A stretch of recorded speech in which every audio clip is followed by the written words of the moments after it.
우리가 오늘부터 살펴볼 이 요한계시록의 말씀은 소아시아 7교회에 보내는 편지가 시작되는데, 그 중에 첫 번째 편지는 에베소 교회의 사자, 그러니까 천사라고도 해석할 수 있지만 그 교회를 담임하고 있는 목회자에게 보내는 편지임을 알게 됩니다.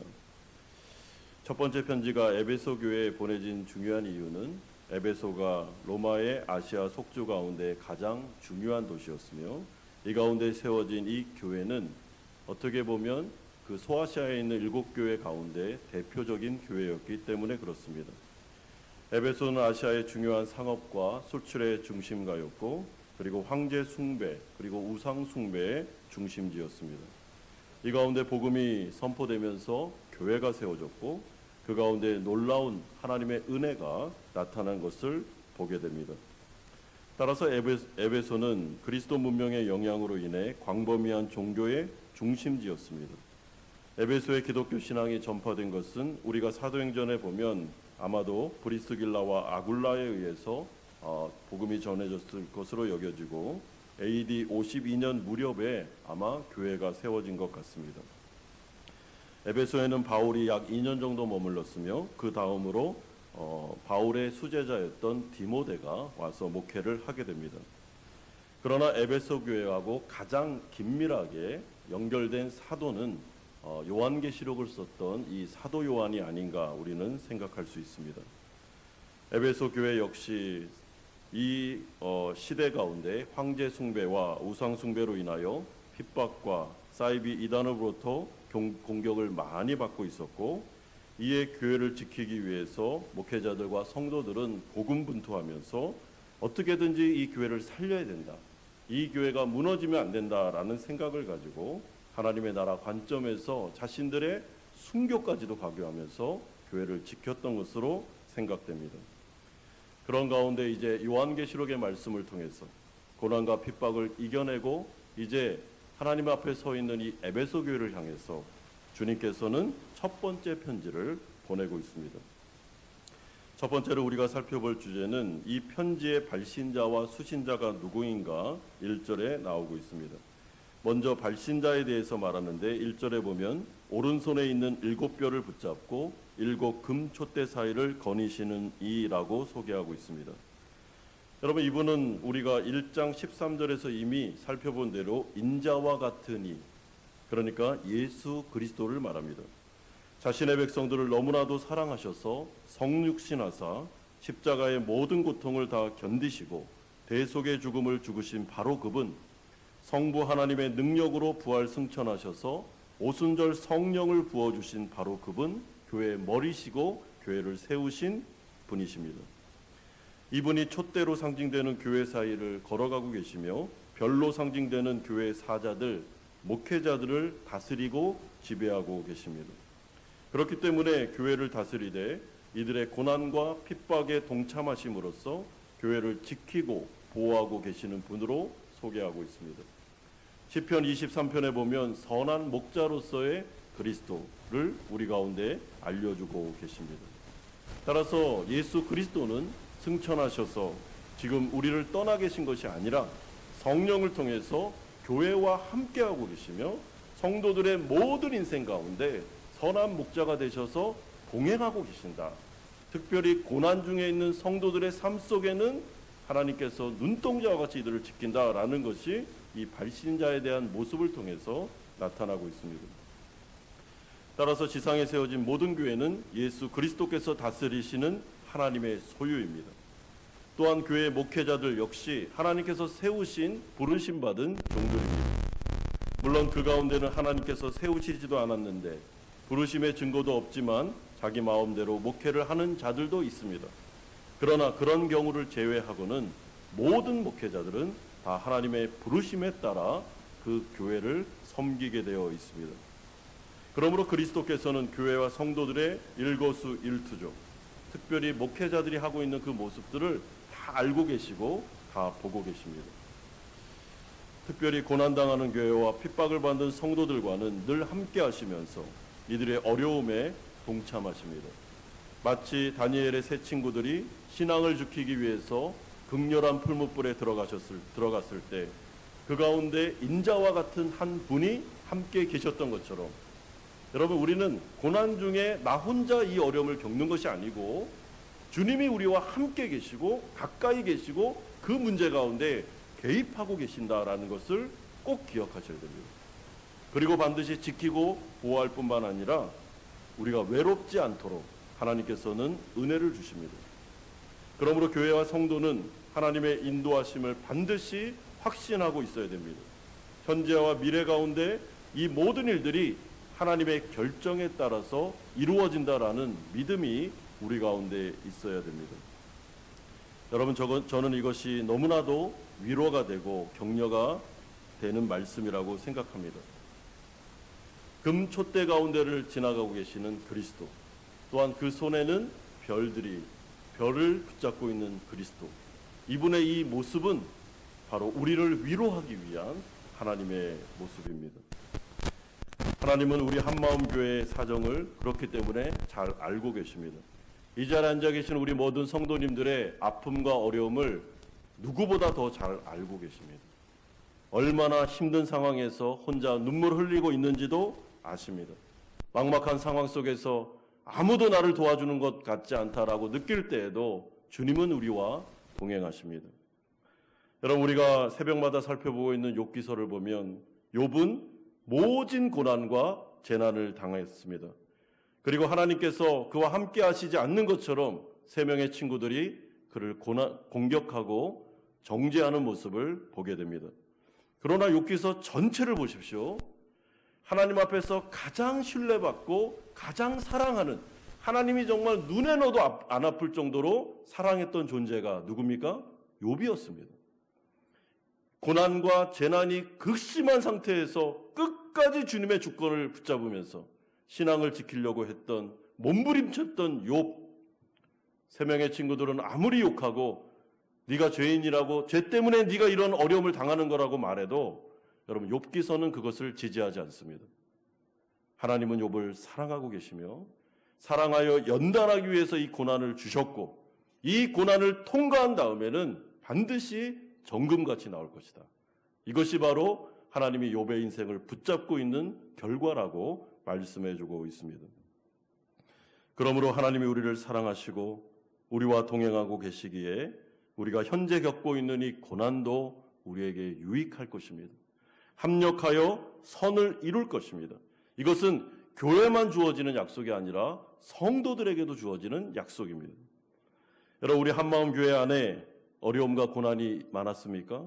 지금 여기까지 걸어오면서 우리가 교회를 지키기 위해서 몸부림치면서 애쓰면서 달려왔습니까? 그러면 반드시 그 고난은 기쁨으로 나타나게 될 것입니다. 하나님께서 주관하고 계시기 때문에, 하나님께서 동행하고 계시기 때문에 흘렸던 모든 눈물과 땀방울을 결코 잊지 아니하시고 하나님께서는 다 은혜로 갚아주실 줄 믿습니다. 두 번째로 우리가 살펴볼 주제는 에베소 교회를 향한 칭찬의 말씀이 2절에서 3절, 6절에 나오고 있습니다. 예수님은 소아시아 7교회를 향하여 구체적인 메시지를 이제 전달하십니다. 주님은 먼저 에베소 교회를 향해서 2절에서 3절에 두 번씩이나 내가 알고 있다라는 말을 반복하십니다. 여러분, 그렇다면 에베소 교회의 머리 되신 예수님께서 잘 알고 계신 에베소 교회의 영적인 상태가 어떠했습니까? 여러분, 이 부분에 대하여 예수님은 2절에서 3절 그리고 6절까지를 통해서는 칭찬의 말을 하고 4절에서 5절 그리고 7절에서는 책망의 말을 하고 계십니다. 따라서 우리는 하나님께서 모든 교회의 사정을 잘 알고 계시되 때로는 잘한 부분에 대해서는 칭찬과 격려를 아끼지 아니하시고 잘못된 부분에 대해서도 알고 계시는데 그 부분에 대해서는 책망하시면서 회개하기를, 돌이키기를 원하고 계시는구나라는 것을 확인하게 됩니다. 여러분, 이런 점에서 에베소 교회는 칭찬과 책망이 함께 주어졌던 교회였습니다. 그렇다면 주님은 에베소 교회 목회자와 성도들의 어떤 점을 칭찬하셨을까요? 여러분, 2절에 보면 이들의 수고와 인내를 칭찬하십니다. 네가 내 행위와 수고와 내 인내를 알고, 3절에도 또 내가 참고 내 이름을 위하여 견디고 게으르지 아니한 것을 아노라. 여러분, 여기서 수고라는 것은 괴로움을 동반한 과도한 노동을 의미합니다. 그러니까 굉장히 어려운 상태에서 계속 꾸준하게 뭔가를 한 거죠. 정말 이제는 못하겠다라고 싶을 정도로 손을 놓고 싶은 그 상황 속에서도 이들이 인내하면서 자신들에게 맡겨진 사명을 끝까지 감당한 겁니다. 이 부분에 대해서 수고라고 말해주고 있습니다. 인내라는 것은 사회적인 적대감과 핍박과 환난과 내부적인 갈등 가운데서도 신앙을 포기하지 않고 지켜낸 믿음을 말합니다. 그러므로 에베소 교회 목회자들과 성도들은 황제 숭배의 강요와 이로 인한 핍박과 박해와 사회적인 추방, 고립, 가난과 폭력과 투옥과 순교라는 어려운 순간에도 교회를 지켜내기 위해서, 신앙을 지켜내기 위해서 고군분투했던 교회였음을 알게 됩니다. 이에 대해서 주님은 에베소 교회 목회자들과 성도들을 향해서 칭찬을 아끼지 않습니다. 정말 수고했다. 진짜 잘했다. 이 어려움 가운데 이렇게까지 헌신적으로 교회를 지켜낸 이 신앙에 대해서 내가 마음껏 칭찬한다. 마음껏 위로해준다라고 칭찬하고 있습니다.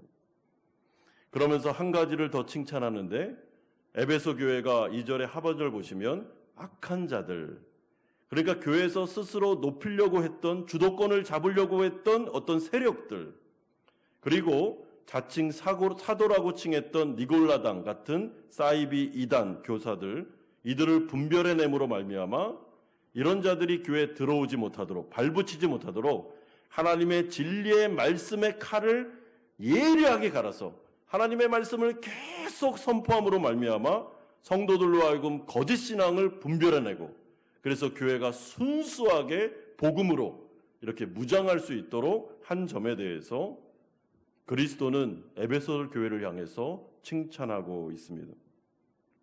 그러므로 우리는 이러한 말씀을 통해 에베소 교회가 얼마나 말씀 중심인 교회인가, 하나님의 말씀이 강했던 교회인지, 성경이 제대로 해석되어 설교되었던 교회인지를 알게 됩니다. 그리고 성도들은 그 말씀을 듣고 분별력을 가지고 교회를 지키되 하나님의 말씀의 반석 위에 어떻게든지 교회가 세워지기 위해서 함께 목회자들과 성도가 함께 힘을 합쳐서 그 어려운 상황 속에서도 교회를 지켜낸 것, 이 부분에 대해서 주님은 마음껏 칭찬하고 계십니다. 따라서 에베소 교회 목회자들 또 성도들이 어떻게 해서든지 어려운 상황에서 교회를 지키고 자신들의 믿음을 지키기 위해서 애쓰고 노력한 것에 대해서는 칭찬받아 마땅합니다. 또한 하나님의 말씀을 신실하게 증거하고 교회를 진리의 반석 위에 세운 것 역시 칭찬받아 마땅합니다. 그러므로 에베소 교회는 이 일에 있어서 더욱더 열심히 전력을 다해서 힘을 다하여 이 일에 매진하라라고 말씀해주고 있습니다. 여러분, 그렇다면 이러한 관점에서 볼 때 우리 한마음교회는 어떨까요? 저는 오늘 이 설교를 준비하면서 이 에베소 교회를 향한 칭찬을 보면서 우리 교회를 향해서도 하나님께서 칭찬의 말씀을 주시지 않을까라고 생각해 보았습니다. 우리 교회가 지금까지 걸어온 길을 되짚어 볼 때 여러 가지 어려움들이 있었지만은, 그리고 고난이 있었지만, 그럼에도 불구하고 지도자들과 또한 성도님들이 어떻게든지 교회를 지켜야 된다, 우리가 헌신하더라도 이 한마음 교회가 부르심에 합당한 교회로 세워져야 된다라는 문제에 있어서 좀 많은 애씀이 있었다고 생각합니다. 9년 전에 교회가 세워지고 지금 여기까지 오는 순간 속에 때로는 예배당의 문제로, 코로나의 문제로 우리는 어려움을 겪기도 했습니다. 그럼에도 불구하고 하나님의 말씀은 계속해서 선포되었으며 성도들은 모였고 예배하였으며 예배가 끊어지지 않는 교회로, 주님 앞에 신앙을 지켰던 교회로 칭찬받아 마땅하다고 저는 생각합니다. 성경 말씀이 액면 그대로 설교되었으며 성경을 읽고 묵상한 일에 전력을 다했다고 생각합니다. 어성경을 통해, 목장 성경 공부를 통해 둔탁하지만 성경이 그대로 강해되는 강해 설교를 통해서 우리는 그래도 하나님 앞에 예배를 지키며 교회를 지켜냈다고 생각합니다. 따라서 저는 이러한 부분에 대해 하나님께서 오늘 본문을 통해서 우리 한마음교회 목회자들과 성도님들을 칭찬해 주시라고 생각합니다. 우리 교회도 에베소 교회처럼 지금까지 많은 어려움을 견뎌냈고 지금 여기까지 와 있음을 우리가 생각할 때 하나님께서도 우리에게 위로와 격려를 주고 계시다고 생각합니다. 그러므로 사랑하는 성도 여러분, 우리가 지금 이 자리에 예배드리고 있다는 자체가 하나님 앞에서 교회로서 서 있다는 자체, 우리가 신앙을 지키고 있다는 것은 너무나도 감사한 일이고 또 하나님께 영광을 돌릴 일뿐만 아니라 주님도 우리를 칭찬해 주는 일이라고 생각합니다. 그런데 마지막 세 번째로 이제는 에베소를 교회를 향한 책망의 말씀도 나타나고 있는데 4절에서 5절 그리고 7절에 나타나고 있습니다. 주님은 에베소 교회 목회자를 비롯한 성도들을 향하여 칭찬의 말을 해주신 다음에 이제는 책망의 말로 나아갑니다. 그것은 다른 것이 아니고 자신도 모르는 사이에 잃어버린 교회의 가장 중요한 가치, 신앙의 생명과도 같았던 것을 에베소 교회가 자기도 모르는 사이에 은연중에 이 부분을 놓친 것이었습니다.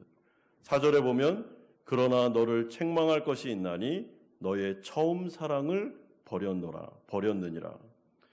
여러분 여기서 처음 사랑 그리고 5절에 나오는 처음 행위라는 것은 에베소 교회가 처음 세워졌을 때 이들 안에 있었던 하나님에 대한 뜨거운 첫사랑 그리고 성도들 간의 깊은 사랑의 관계성을 의미하는 것입니다.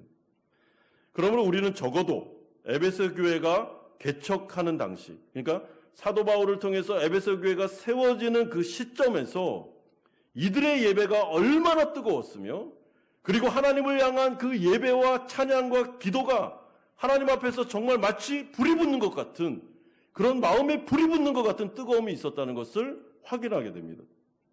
그리고 교회가 처음 모였을 때 그 가운데 성도들이 고난이 많았는데도 불구하고 서로를 배려하고 위로해주고 어떻게든지 한 마음 한 뜻이 되기 위해서 교인들 간의 사랑의 마음들이 싹트고 있었다는 것을 확인할 수 있습니다.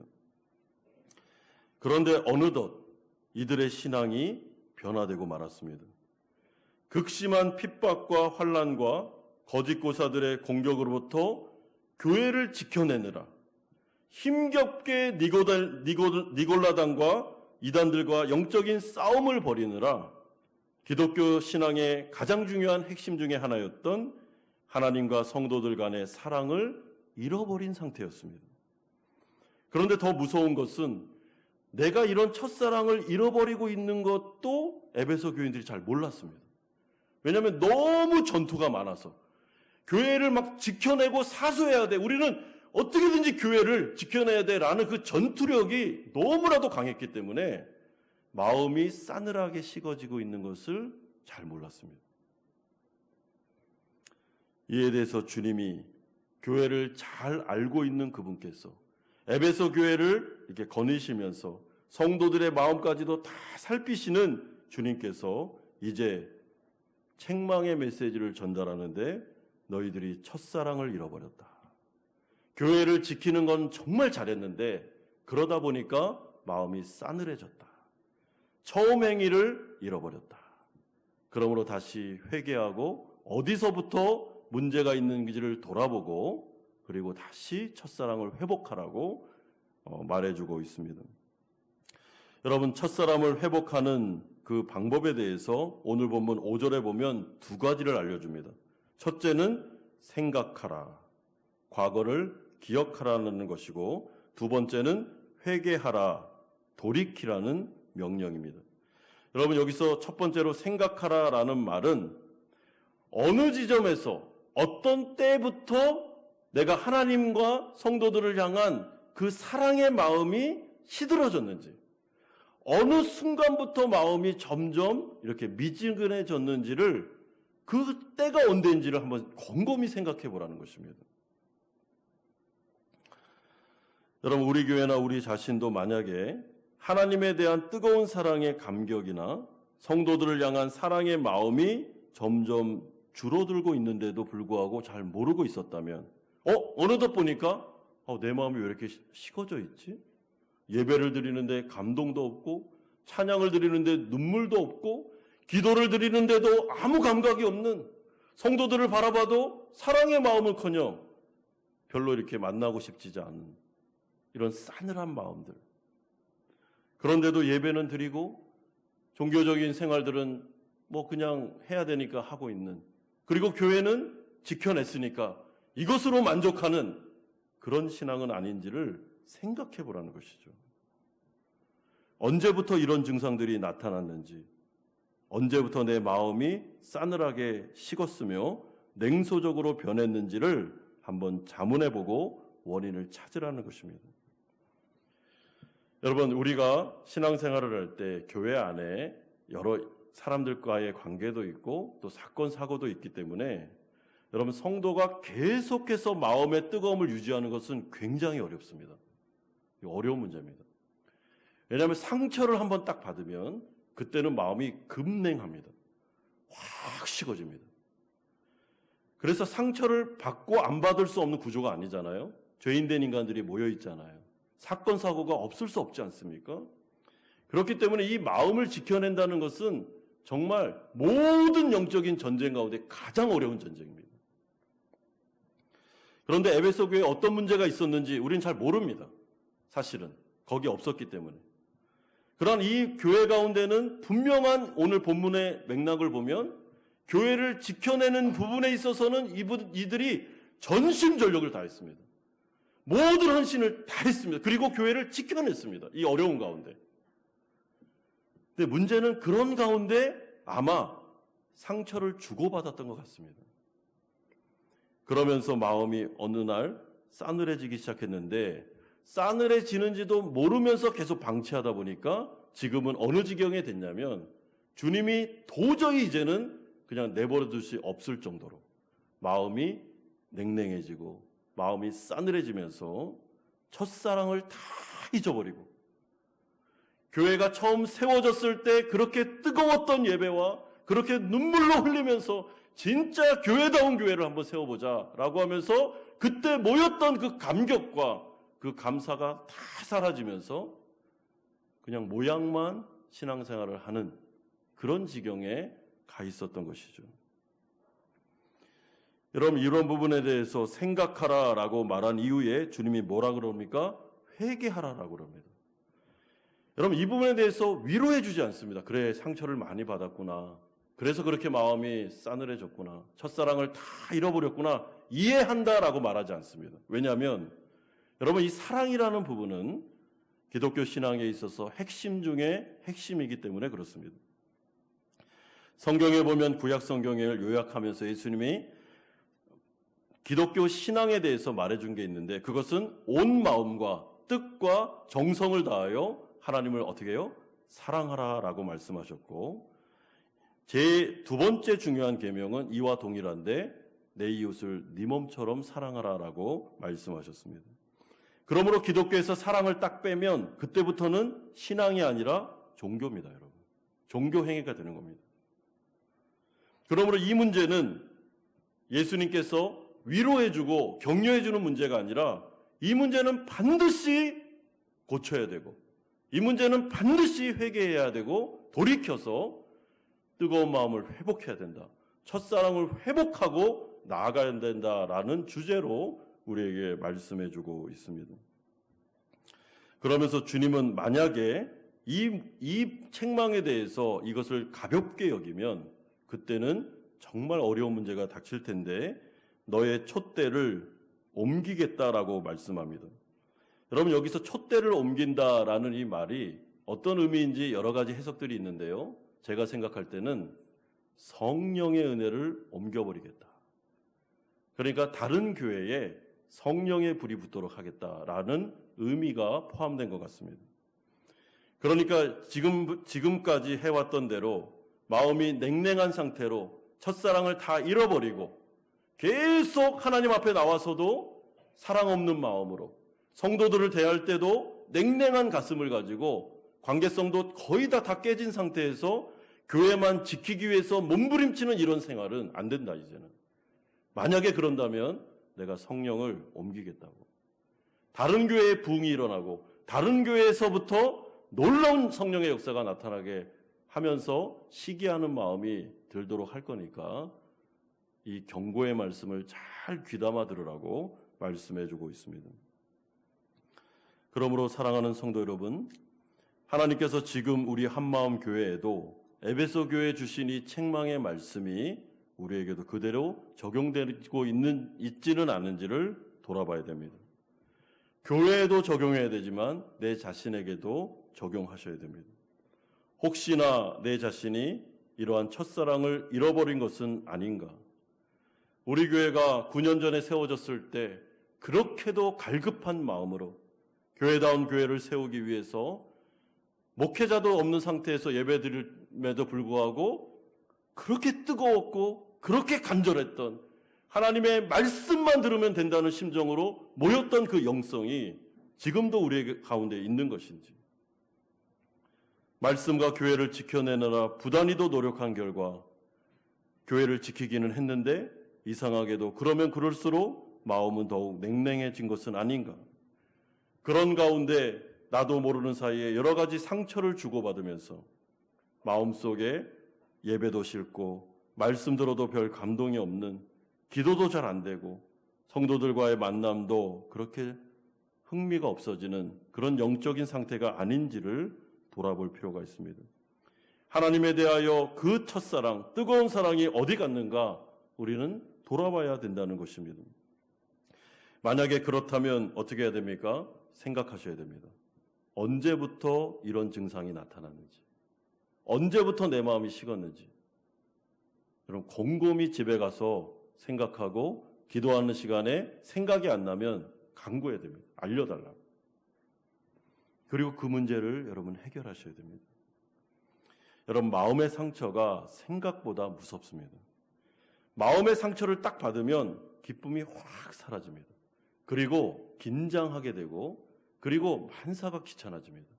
에너지가 떨어지면서 성령이 근심하기 시작합니다. 어려워집니다. 또한 죄가 들어오면 또한 이 사랑은 식어져 버립니다. 그렇기 때문에 오늘 이 말씀, 에베소 교회에 주시는 이 말씀이 우리 한마음 교회에 주시는 말씀이 아닌지, 또한 내 자신에게 하고 있는 말씀은 아닌지를 잘 돌아보면서 내가 습관적으로 신앙생활은 하고 있는데, 교회 생활은 잘 하는데 내 마음은 냉랭하지 않은지. 여러분 다른 사람은 몰라도 주님은 알고 있다고 말합니다. 주님은 우리의 마음을 알고 있습니다. 왜 이렇게 사랑이 식었냐? 나를 만나러 왔는데도 왜 이렇게 감동이 없냐? 왜 주님에 대해서 이렇게까지 냉랭하냐라고 주님은 말씀하십니다. 그러므로 7절의 말씀처럼 귀 있는 자는 성령이 우리에게 하시는 말씀을 들으시기를 바랍니다. 여러분 오늘 성령께서 우리에게 하시는 이 음성을 들으셔야 됩니다. 문제가 무엇인지 여러분 생각하셔야 됩니다. 하나님께서 우리를 칭찬하시기도 하고 책망하시기도 합니다. 하나님의 말씀을 붙잡고 신앙을 잃어버리지 않기 위해서 어떻게든지 교회를 지켜내기 위해서 고군분투한 것에 대해서는 하나님이 칭찬을 아끼지 아니하십니다. 잘 하셨습니다. 그러나 그 가운데 우리의 마음이 냉랭해지고 첫사랑을 잃어버렸다면, 여러분 오늘 이 밤에, 오늘 이 금요 기도의 시간에 여러분 이거 회복하고 가셔야 됩니다. 교회에 다시 불이 붙어야 됩니다. 여러분 성령의 불, 기도의 불, 찬양의 불이 붙어야 됩니다. 여러분 그래야 우리의 미래가 있고 또한 우리의 다음 세대 가운데서도 그 뜨거운 사랑을, 하나님에 대한 사랑을 물려줄 수 있는 것입니다. 오늘 이 밤에 우리가 기도하는 가운데, 찬양하는 가운데 하나님께서 주신 이 음성을 잘 기억하면서 주님, 내 마음을 다시 뜨겁게 하여 주십시오. 정말 첫사랑을 회복하게 해 주십시오. 그래서 하나님을 뜨겁게 사랑하고 또한 교회의 성도들을 뜨겁게 사랑하는 하나님이 원하는 성도로, 하나님이 원하는 교인으로 나를 이 밤에 바꿔달라고 기도함으로 말미암아 성령 충만함을 체험하시는 우리 성도님들 되시기를 주 예수 그리스도의 이름으로 축원드립니다.